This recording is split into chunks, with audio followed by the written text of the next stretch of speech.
दोस्तों सबसे पहले तो आप ये समझिए कि टेंस असल में होता क्या है। दोस्तों किसी भी सेंटेंस का टेंस हमें ये बताता है कि उस सेंटेंस में क्या काम हो रहा है और किस समय में हो रहा है। जैसे मैं पढ़ रहा हूं, यहां क्या काम हो रहा है? पढ़ने का। किस समय में हो रहा है? अभी हो रहा है, वर्तमान समय में। यानी कि टेंस में दो चीजें होती हैं, टाइम और वर्क। देखिए टाइम तो टोटल तीन ही तरह के होते हैं। पहला प्रेजेंट यानी कि वर्तमान काल, जो समय अभी चल रहा है। इसके वाक्यों के अंत में है, हो, हूं इत्यादि शब्द लगा रहता है। दूसरा टाइम होता है पास्ट यानी कि भूतकाल, जो समय बीत गया। इसके वाक्यों के अंत में था, थे, थी इत्यादि शब्द लगा रहता है। और तीसरा टाइम होता है फ्यूचर यानी कि भविष्य काल, जो समय आने वाला है। इसके वाक्यों के अंत में गा, गे, गी इत्यादि शब्द लगा रहता है। ये तो हो गई टाइम की बात। चलिए अब हम वर्क को समझते हैं कि ये कितने टाइप्स के हो सकते हैं।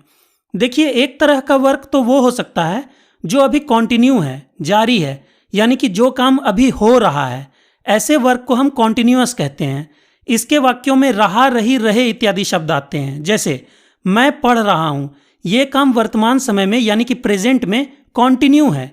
इसीलिए इस तरह के सेंटेंस को हम कहेंगे कि ये प्रेजेंट कॉन्टिन्यूअस टेंस में है। अब अगर यही काम बीते हुए समय यानी कि पास्ट में कॉन्टिन्यू था तो इसे हम पास्ट कॉन्टिन्यूअस टेंस कहेंगे। जैसे मैं पढ़ रहा था। और अगर यही काम आने वाले समय में यानी कि फ्यूचर में कॉन्टिन्यू रहेगा तो इसे हम फ्यूचर कॉन्टिन्यूअस टेंस कहेंगे। जैसे मैं पढ़ रहा होऊंगा, यहां पढ़ने का काम आने वाले समय में जारी रहेगा। तो आपने प्रेजेंट, पास्ट और फ्यूचर तीनों टाइम में कॉन्टिन्यूअस वर्क को समझ लिया। अब और किस टाइप का वर्क हो सकता है? अब एक तरह का वर्क हो सकता है जो कॉन्टिन्यू नहीं है बल्कि पूरा हो चुका है यानी कि परफेक्ट हो चुका है। इसीलिए ऐसे वर्क को हम परफेक्ट कहते हैं। इसके वाक्यों में चुका, चुकी, चुके इत्यादि शब्द आते हैं। जैसे मैं पढ़ चुका हूं, यहां पढ़ने का काम प्रेजेंट में परफेक्ट हो चुका है, पूरा हो चुका है। इसीलिए इस तरह के सेंटेंस को हम कहेंगे कि ये प्रेजेंट परफेक्ट टेंस में है। अब अगर यही काम पास्ट में परफेक्ट हो चुका था, जैसे मैं पढ़ चुका था, तो इस तरह के सेंटेंस को हम कहेंगे कि ये पास्ट परफेक्ट टेंस में है। और अगर यही काम फ्यूचर में परफेक्ट हो चुका होगा, जैसे मैं पढ़ चुका होऊंगा, तो इस तरह के सेंटेंस को हम कहेंगे कि ये फ्यूचर परफेक्ट टेंस में है। तो दोस्तों अभी तक आपने दो अलग अलग टाइप्स के वर्क को समझ लिया। एक जो जारी है यानी कि कॉन्टिन्यूअस, और दूसरा जो पूरा हो चुका है यानी कि परफेक्ट।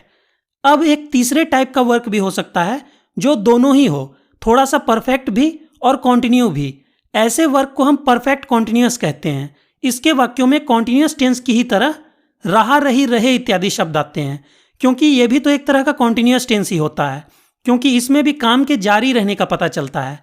लेकिन इसमें एक अलग बात यह होती है कि इसमें हमें समय का भी पता होता है कि काम किस समय से चालू है या कितनी देर से चालू है। जैसे मैं 5 बजे से पढ़ रहा हूं या मैं 2 घंटों से पढ़ रहा हूं। अब हमें यह तो पता चल रहा है कि काम अभी जारी है यानी कि कॉन्टिन्यू है, लेकिन चूंकि यहां समय भी दिया गया है जैसे 5 बजे से या 2 घंटों से, तो हमें इससे यह भी पता चल जाता है कि इतनी देर में उस काम का कुछ भी हिस्सा तो जरूर पूरा हो गया होगा, यानी कि कुछ भी हिस्सा तो जरूर परफेक्ट हो गया होगा। अब चूंकि इन एग्जाम्पल्स में वर्तमान समय में यानी कि प्रेजेंट में काम का कुछ हिस्सा परफेक्ट हो चुका है और वो काम अभी भी कॉन्टिन्यू है, इसीलिए इन तरह के वाक्यों को हम कहते हैं कि ये प्रेजेंट परफेक्ट कॉन्टिन्यूअस टेंस में है।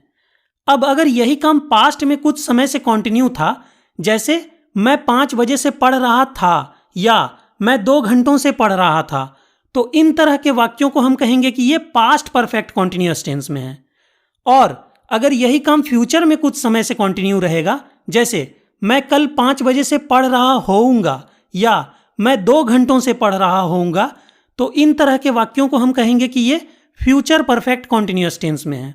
तो दोस्तों अभी तक आपने 3 टाइप्स के वर्क को समझ लिया। एक जो जारी है यानी कि कॉन्टिन्यू, दूसरा जो पूरा हो चुका है यानी कि परफेक्ट, और तीसरा जो थोड़ा परफेक्ट हो चुका है और अभी भी कॉन्टिन्यू है। अब एक लास्ट चौथे टाइप का भी वर्क हो सकता है जिनके वाक्यों को देखने से ये पता ही नहीं चलता कि काम अभी जारी है या पूरा हो चुका है। इस तरह के वर्क को हम इनडेफिनिट कहते हैं। जैसे मैं पढ़ता हूं, इस वाक्य को देखकर यह निश्चित नहीं किया जा सकता कि पढ़ने का काम अभी जारी है या पूरा हो चुका है। बस स्वभावतः या सामान्यतः पढ़ने का काम होता है, हमें बस इतना पता है। यानी कि इस वाक्य में वर्तमान काल में यानी कि प्रेजेंट में ये बात अनिश्चित है, यानी कि इनडेफिनिट है कि काम अभी कंटिन्यू है या परफेक्ट हो चुका है। इसीलिए इस तरह के वाक्य को हम कहते हैं कि ये प्रेजेंट इंडेफिनिट टेंस में है। अब अगर यही काम पास्ट में स्वभावतः या सामान्यतः होता था, जैसे मैं पढ़ता था, तो इस तरह के वाक्य को हम कहते हैं कि ये पास्ट इंडेफिनिट टेंस में है। और अगर यही काम फ्यूचर में स्वभावतः या सामान्यतः होगा, जैसे मैं पढ़ूंगा, तो इस तरह के वाक्य को हम कहते हैं कि ये फ्यूचर इंडेफिनिट टेंस में है। तो दोस्तों, इस तरह से आपने देखा कि टेंसेज में 3 तरह के टाइम होते हैं, प्रेजेंट, पास्ट एंड फ्यूचर, और 4 तरह के वर्क होते हैं, इंडेफिनिट, कॉन्टिन्यूअस, परफेक्ट और परफेक्ट कॉन्टिन्यूअस। इस तरह हमें टोटल 12 तरह के टेंसेज मिलते हैं, प्रेजेंट के 4, पास्ट के 4 और फ्यूचर के 4। अब तो आप हिंदी में किसी भी वाक्य को देखकर ही पहचान सकते हैं कि वो किस टेंस में है। अब आइए हम इन्हें इंग्लिश में बनाना सीखते हैं। दोस्तों, इंग्लिश में किसी भी सेंटेंस का एक बेसिक स्ट्रक्चर होता है, subject plus helping verb plus main verb plus object. वाक्य में जो व्यक्ति काम कर रहा होता है उसे सब्जेक्ट कहते हैं, और जिस पर वो काम हो रहा होता है उसे ऑब्जेक्ट कहते हैं। जैसे मैं फुटबॉल खेल रहा हूं, आई एम प्लेइंग फुटबॉल। यहां खेलने का काम कौन कर रहा है? मैं। इसीलिए मैं यानी कि आई यहां सब्जेक्ट है। खेलने का काम किस पर हो रहा है? फुटबॉल पर।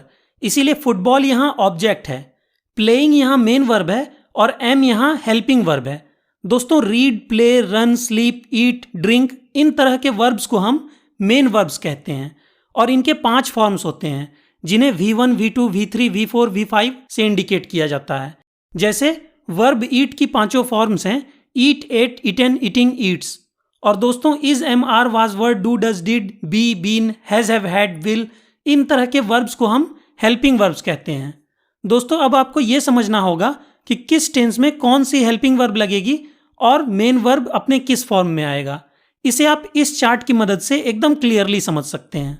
दोस्तों, इंडेफिनिट टेंस में मेन वर्ब की फर्स्ट फॉर्म यूज होगी, कॉन्टिन्यूअस टेंस में मेन वर्ब की आईएनजी फॉर्म यूज होगी, परफेक्ट टेंस में मेन वर्ब की थर्ड फॉर्म यूज होगी, और परफेक्ट कॉन्टिन्यूअस टेंस में मेन वर्ब की आईएनजी फॉर्म यूज होगी।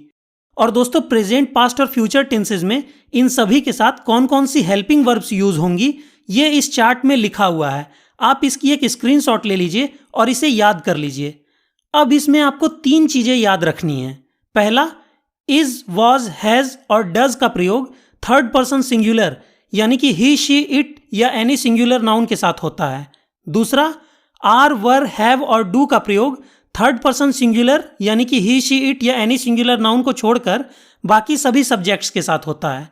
तीसरा पॉइंट, डिड, हैड और विल का प्रयोग सभी तरह के सब्जेक्ट्स के साथ हो सकता है। आइए अब हम कुछ सेंटेंसेस बनाते हैं। वह फुटबॉल खेल रहा है, ही इज प्लेइंग फुटबॉल। मैं फुटबॉल खेल चुका हूं, आई हैव प्लेड फुटबॉल। तुम फुटबॉल खेलोगे, यू विल प्ले फुटबॉल। दोस्तों, अफर्मेटिव सेंटेंसेस का तो स्ट्रक्चर यही रहता है, subject plus helping verb plus main verb plus object. लेकिन नेगेटिव सेंटेंसेस में हेल्पिंग वर्ब और मेन वर्ब के बीच में नॉट लग जाता है। जैसे वह फुटबॉल नहीं खेल रहा है, he is not playing football. दोस्तों, इंट्रोगेटिव सेंटेंसेस में हेल्पिंग वर्ब को सब्जेक्ट के आगे रख दिया जाता है। जैसे क्या वह फुटबॉल खेल रहा है, इज ही प्लेइंग फुटबॉल। क्या वह फुटबॉल नहीं खेल रहा है, is he not playing football. तो दोस्तों, अब आपको टेंसेस बनाने आ गए हैं। अब मैं आपको एक सेंटेंस देता हूं, वह फुटबॉल खेल रहा था। आप इसकी इंग्लिश मुझे कमेंट करके बताएं। साथ ही अगर आप इसके नेगेटिव और इंट्रोगेटिव भी बता सकें तो वो भी कमेंट करके बताएं।